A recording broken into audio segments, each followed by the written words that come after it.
चलिए देखिए, शिशुनाग वंश तक हम देख लिए। शिशुनाग वंश का अंतिम राजा है कालाशोक, और कालाशोक का जो सेनापति था उसका नाम था महापद्मनंद। महापद्मनंद शिशुनाग वंश का अंतिम राजा कालाशोक की हत्या करके उन्होंने भारत में स्थापित की थी नंद वंश को। तो अब हम देखेंगे किसको? नंद वंश को। नंद वंश का जो पहला राजा था उसका नाम था महापद्मनंद। महापद्मनंद जिन्होंने भारत में एक राजवंश बनाया, यानी एक वंश बनाया जिसका नाम था नंद वंश। तो नंद वंश का जो महापद्मनंद का कहानी है उतना कुछ नहीं है। देखिए, अब नंद वंश का जो दूसरा राजा था उसका नाम था घनानंद।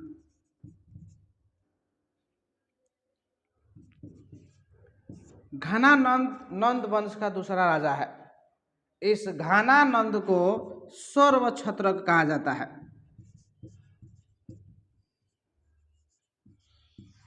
इस घनानंद को सर्वछत्रक कहा जाता है। सर्वछत्रक के मतलब कि जो क्षत्रियों का विनाश किया है उसको सर्वछत्रक कहा जाता है। इसी घनानंद के समय एक व्यक्ति है जो पूरी दुनिया को जीतते हुए भारतीय उपमहाद्वीप तक पहुंच रहा था, जिसका नाम था सिकंदर। जब भारत में नंद वंश स्थापित हुई थी तो पूरी दुनिया को जीतते हुए वह मकदुनिया का शासक सिकंदर भारतीय उपमहाद्वीप पहुंच रहा है ना? भारतीय उपमहाद्वीप तक पहुंच रहा है। अब देखिए, भारतीय उपमहाद्वीप तक जब सिकंदर पहुंच रहा है तो एक तक्षशिला के गुरु हुआ करते थे जिनका नाम था चाणक्य। तक्षशिला के गुरु थे जिनका नाम था चाणक्य। जब चाणक्य को ये बात पता चलेगी कि वह मकदुनिया का शासक सिकंदर पूरी दुनिया को जीतते हुए भारतीय उपमहाद्वीप पहुंच रहा है, तो वो चाणक्य क्या करेंगे कि इस धानानंद के दरबार में गए, है ना?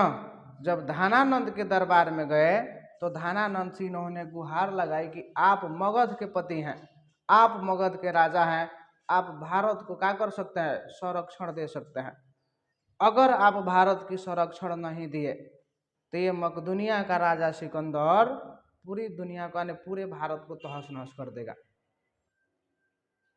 चाणक्य इसके पास गए थे गुहार लेके कि आप सिकंदर को रोकिए भारत में आने से, है ना?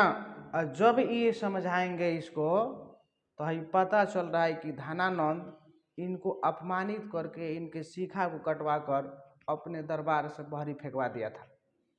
धानानंद एक क्रूर राजा है। अगर धानानंद को हम देखेंगे तो एक क्रूर राजा है।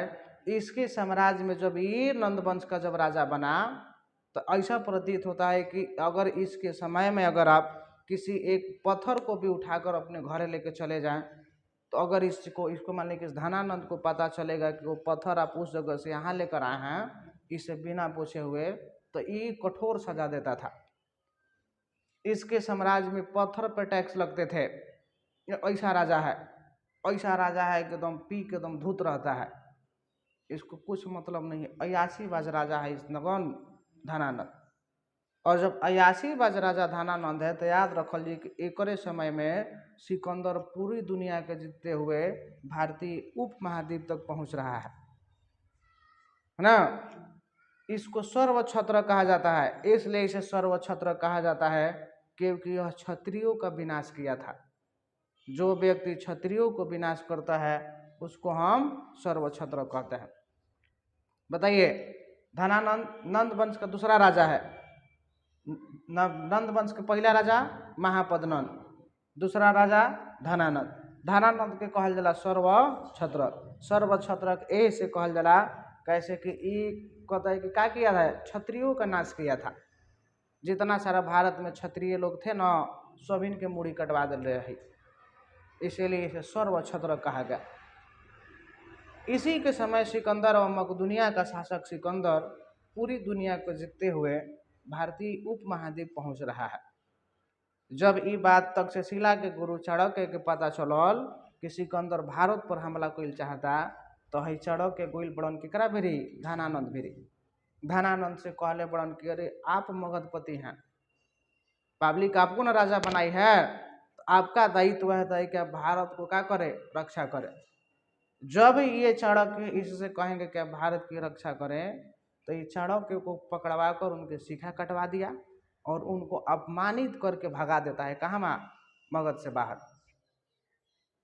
है ना। इनकी कहानी थोड़ा सा बाद में, अब हम थोड़ा सा देखते हैं मकदूनिया का राजा सिकंदर को।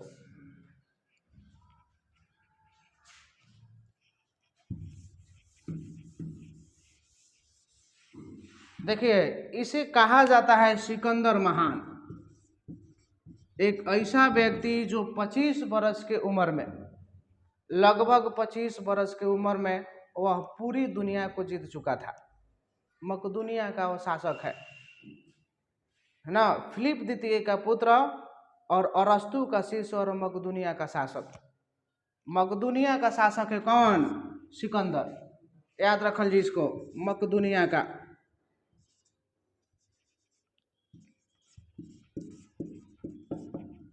मकदूनिया का शासक है सिकंदर। इसके जो पिता का नाम था, उनका नाम था फिलिप द्वितीय। फिलिप द्वितीय का ये पुत्र है। जो इसके गुरु थे उनका नाम था अरस्तु। अरस्तु का ये शिष्य है, हाँ, सिकंदर। मकदूनिया का शासक है, फिलिप द्वितीय का पुत्र है, अरस्तु का शिष्य है सिकंदर। इसे हम सिकंदर महान के नाम से जानते हैं, द ग्रेट, मतलब कि इसमें ना द ग्रेट सिकंदर, सिकंदर महान। 25 वर्ष इसकी मात्र उम्र थी और इन्होंने संपूर्ण विश्व को जीत चुका था, संपूर्ण विश्व को जीत चुका था। जब भारत में नंद वंश थे, और नंद वंश का जो राजा धनानंद है, ये भारतीय उपमहाद्वीप तक पहुंचा है। देखिए, भारतीय उपमहाद्वीप तक पहुंचने का जो मुख्य मान के जरिया थी, और अरस्तु इसको बताते हैं कि सिकंदर जो ये दुनिया में नगर नगर तुम घूम रहे हो तलवारबाजी लेकर, तलवार लेकर, अगर तुम, भारत एक ऐसा देश है कि अगर अब तुम भारत को लूट लोगे तो हो सकता है कि फिर तुम्हें दूसरे दुनिया की ओर नजर ही नहीं जाएगी। तो देखिए, ये 25 वर्ष की उम्र में पूरी दुनिया को जीत चुका है सिकंदर, है ना। नंद वंश का स्थापना हो गया था भारत में, धनानंद उसका राजा है। उसी के समय सिकंदर भारतीय उपमहाद्वीप पहुंच रहा है। अब देखिए, ये जब पहुंचेगा ना भारत में, तो ये पहुंचेगा मतलब कि लगभग अगस्त के महीना में, जुलाई अगस्त के महीने में ये भारतीय उपमहाद्वीप तक अपनी 12 लाख सेना लेकर, सिकंदर 12 लाख सेना लेकर भारतीय उपमहाद्वीप पहुंच रहा है। अब जब अगर हमने के देखल जाई तो जुलाई से अगस्त